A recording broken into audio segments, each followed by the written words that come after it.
बच्चों, आज के इस लेक्चर में रियल नंबर चैप्टर कंप्लीट करने वाले हैं, वो भी बहुत कम टाइम में। तो चलिए स्टार्ट करते हैं, लेकिन उससे पहले आपको एक सरप्राइज है जो आपको वीडियो के एंड में मिलने वाला है। वो सरप्राइज क्या है, उसके लिए एंड तक बने रहिएगा। चलिए, तो मैं यार विशाल, आपका मेंटर या फैकल्टी, जो आपको अच्छा लगे वो बोल सकते हो। तो सबसे पहले बात करते हैं रियल नंबर्स के कुछ फैक्टराइज किए गए, मतलब कुछ ट्रीज बनाई है, जैसे कि rational number, irrational number. Rational कौन से होते हैं? जो पी अपॉन क्यू की फॉर्म में लिखे जा सकते हैं, और ये पी अपॉन क्यू की फॉर्म में नहीं लिखे जा सकते। फिर रैशनल नंबर्स में भी नॉन इंटीजर होते हैं, इंटीजर होते हैं। नॉन इंटीजर कौन से होते हैं? जो पी बाई क्यू, 1/2, 1/3, 1/4। और इंटीजर कौन होते हैं? -1, -2, 0, 1, 2, 3। अब इंटीजर्स में होल नंबर होते हैं, जिसमें आप बोलोगे 0 से स्टार्ट होता है। और नेगेटिव कौन से होते हैं? -1, -2, -3। लेकिन 0 को अगर हटा दिया जाए तो आपके पास नेचुरल नंबर बनेंगे, जो हमारे मुंह से नेचुरली निकलते हैं। 1, 2, 3, 4, 5, 6, 7, 8, 9, 10। अब बात करते हैं sir fundamental theorem of arithmetic. इससे एक सवाल आपके एग्जाम में पक्का आएगा, ध्यान से समझना। होता क्या है ये sir? Every composite number can be express or factorize as the product of primes, and this factorization is unique apart from the order in which prime factors occur. मतलब जैसे मैंने एग्जांपल लिया 6 and 8। अगर मैं इसके फैक्टर्स करता हूं तो आप बोलोगे ये होगा 2 into 3, होगा 2 into 2 into 2। तो आप देख सकते हो कैसे अलग अलग यूनिक फैक्टराइजेशन हो पा रहे हैं। इनको अलग अलग तरीके से एक्सप्रेस किया जा सकता है हर एक नंबर को। और ये 2 into 3 लिखना है, 3 into 2 नहीं लिखेंगे, क्योंकि हम जो भी प्राइम नंबर होते हैं उनको असेंडिंग ऑर्डर में लेते हैं। जैसे कि आप देख सकते हो for any composite number x, कोई भी x मान लिया हमने, उसमें p1, p2, p3, p4, pn तक क्या होंगे? प्राइम नंबर होंगे। उनको हमें असेंडिंग ऑर्डर में ही लिखना होगा। अगर जैसे मान लो मैंने एग्जांपल लिया यहां पर 32760, इसका प्राइम फैक्टर आ रहा है 2 into 2 into 2, 3 into 3 into 5 into 7 into 13। अब लिखने का तरीका क्या होगा? पावर्स में लिखना, क्योंकि अभी तक तो हम ऐसे लिख रहे थे, लेकिन अब हम इसे पावर में लिखेंगे। कैसे? 2 की पावर 3, 3 की पावर 2, 5 की पावर 1, 7 की पावर 1 और 13 की पावर 1। इस तरीके से इसको लिखा जाता है। अब बात करते हैं सर, एक क्वेश्चन आता है एग्जाम में, ये बहुत इंपॉर्टेंट है। ऐसे टाइप के अलग अलग क्वेश्चन आते हैं, लेकिन एक कर लेंगे तो सारे आइडिया लग जाएंगे। कैसे करते हैं सर? आपको बताना है कि ये नंबर कंपोजिट है। कंपोजिट मतलब सर वो नंबर जिनके 2 से ज्यादा फैक्टर्स हो, है ना। और प्राइम जिनके 2 ही फैक्टर होते हैं, 1 या फिर इटसेल्फ। चलिए, तो जैसे ये लिखा मैंने 7 into 11 into 13 plus 13। आप बोलोगे 13 कॉमन ले लो, ले लिया सर। तो यहां क्या बचेगा? 7 into 11 into 1 plus 1। अब आप बोलोगे सर इसको सॉल्व कर दो, ये हो जाएगा 13 into 77 plus 1, 78। तो यार 2 फैक्टर तो ये आ गए, एक फैक्टर 1 हो जाएगा और एक फैक्टर ये खुद 13 into 78। कमेंट बता देना क्या होने वाला है, ठीक है। चलो आगे बात करते हैं सर। एक क्वेश्चन और आता है, चेक वेदर 6 की power n can and with unit 0 और एनी नेचुरल नंबर n। क्या सर 6 की पावर n 0 से एंड हो सकता है? सोचो सर, ऐसा तो पॉसिबल ही नहीं है। क्यों? क्योंकि 6 की पावर n में जो फैक्टर्स होते हैं वो होते हैं 2 और 3।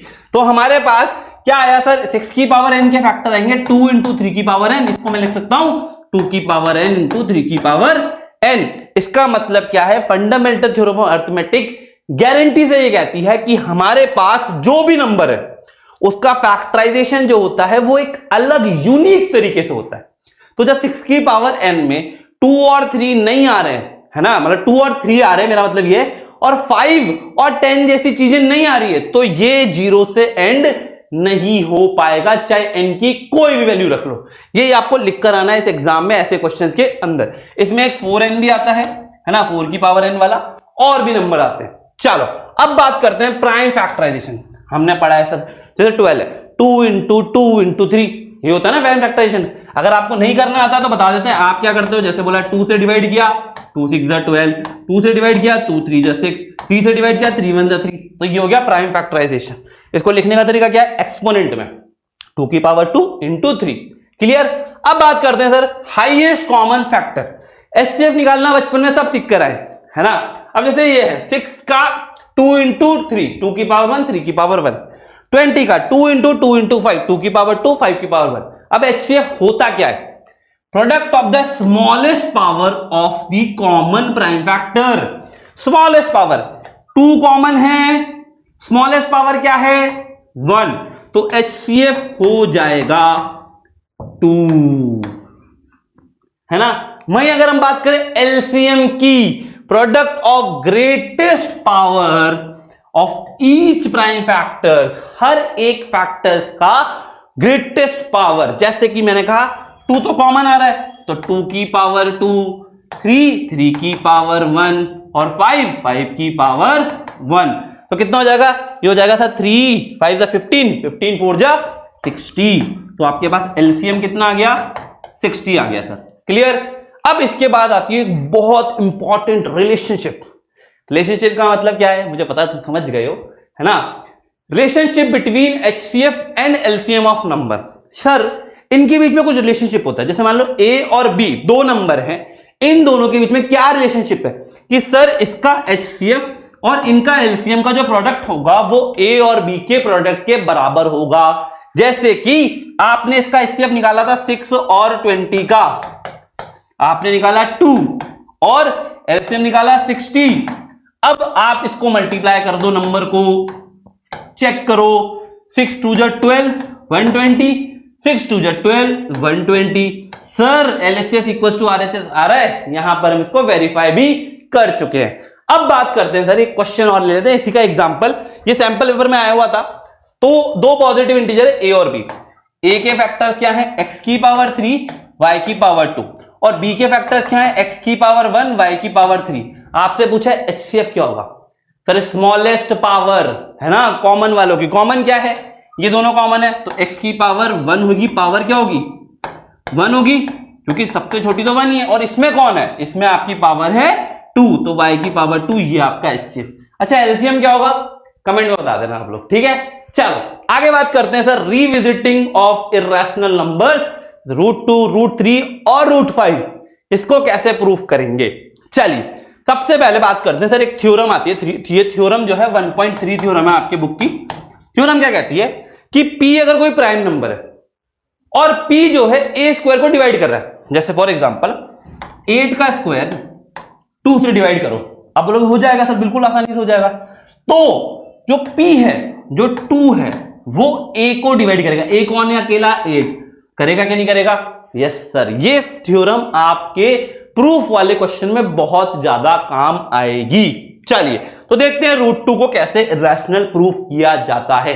चलिए सबसे पहले स्टेप क्या है, आपको लिखना है let us assume to the contrary that √2 is rational. अगर √2 को रैशनल मान लिया तो आप बोलोगे हम इसको लिख सकते हैं A अपॉन B की फॉर्म में, जहां पर A एंड B को प्राइम इंटीजर होंगे, सबसे इंपॉर्टेंट पार्ट है ये, और B कभी भी 0 नहीं होगा। हम क्या करेंगे, सबसे पहले स्क्वायर करेंगे, square both side.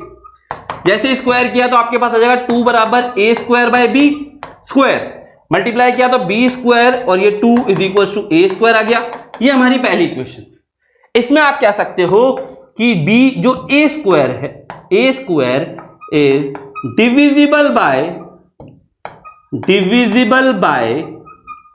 What, by 2, यहां पर 2 से डिवाइड हो रहा है, तो आप बोलोगे A is also divisible by 2 bye theorem 1.3 in our NCERT। अब आपको यहां तक तो मिल गया। अगर मैंने कहा A जो है 2 से डिविजिबल है, सर A जो है वो 2 से डिविजिबल है, तो कुछ ना कुछ कोएफिशिएंट मतलब कांस्टेंट आएगा यहाँ पे, है ना, कुछ ना कुछ क्वोशिएंट होगा। वो क्वोशिएंट हमने मान लिया C, तो आप कह सकते हो कि A बराबर 2C होगा, है ना। अब इसको हम क्या करेंगे, पुट कर देंगे इक्वेशन नंबर 1 में, पुट A बराबर 2C इन इक्वेशन 1 कर दें पुट, तो आप बोलोगे हो जाएगा 2B स्क्वायर बराबर 2C का होल स्क्वायर, तो 2B स्क्वायर बराबर 4C स्क्वायर, तो B स्क्वायर बराबर 2C स्क्वायर। अब ये 2 इसको डिवाइड करेगा क्या, हाँ सर, तो आप बोलोगे B square is divisible bye 2, hence B is also divisible by 2। तो मान लीजिए ये जो स्टेटमेंट था, मैंने इसको ले लिया स्टेटमेंट नंबर 3 2, ये मेरी इक्वेशन नंबर 3, ये मेरा इक्वेशन नंबर 4। तो हम कह सकते हैं by using equation number 2 and 4 2 is common factor of A and B, therefore A and B is not co-prime। और लास्ट में जो लाइन लिखनी है वो ये लिखनी है, it contradicts that the fact that they are co-prime, which leads from our wrong assumption, therefore root 2 is not rational, hence root 2 is irrational number, hence proved। समझ में आ गया? ये ऐसा कैसा क्वेश्चन 2 के साथ, 3 के साथ, 5 के साथ कर सकते हैं। आगे बात करते हैं, एक सवाल और आता है, ये बेसिक वालों के आता है ज्यादातर, है ना, बेसिक मैथ्स वालों के लिए भी भैया ये बेसिक वालों के आता है कि 5 माइनस रूट 3 इरैशनल प्रूव करना है। सिंपल सा काम है, आप क्या करोगे, सबसे पहले इसको a अपॉन बी के बराबर मानोगे और इसको उठा के इधर ले आओगे। क्या करोगे, उठा के एक्सचेंज कर दोगे, नंबर एक साइड, वेरिएबल एक साइड, तो आपके पास आएगा रूट 3 बराबर 5 माइनस a अपॉन बी, जिसको अगर और सॉल्व करते हैं तो ये 5b minus a upon B. अब एक बात बताओ, रूट 3 क्या है, इरैशनल, पर ये 5b माइनस a और अपॉन बी ये सब तो सर क्या है, ये तो इंटीजर्स हैं, तो ये तो रैशनल आना चाहिए, और ये रूट 3 इरैशनल है, तो क्या रैशनल और इरैशनल बराबर हो सकते हैं? नहीं सर। तो आप यहां पे बोल सकते हो this contradict the fact that root 3 is irrational, है ना, this contradict that the arisen because our incorrect assumption that 5 minus root 3 is rational. ये गलत सोचा हमने, ठीक है, समझ में आ गया सबको? तो यार ये क्वेश्चन बहुत इंपॉर्टेंट है। अब सरप्राइज की बारी, यार ये सरप्राइज है तुम्हारे लिए, है ना, जो यहां तक आए हैं उनके लिए सरप्राइज ये है कि आपके एग्जाम में ये क्वेश्चन आपको करके जाने, रूट 3, रूट 5, रूट 2, 3 + 2 रूट 5, फिर प्रूव बाय 1 बाय रूट 2 और 7 रूट 2, फिर HCF ऑफ 96 एंड 404 ये फाइंड करना है और एलसीएम भी निकालना है, फिर LCM into HCF of 2 number 70 और 30, तो आप क्या करोगे, a इंटू बी निकाल दोगे।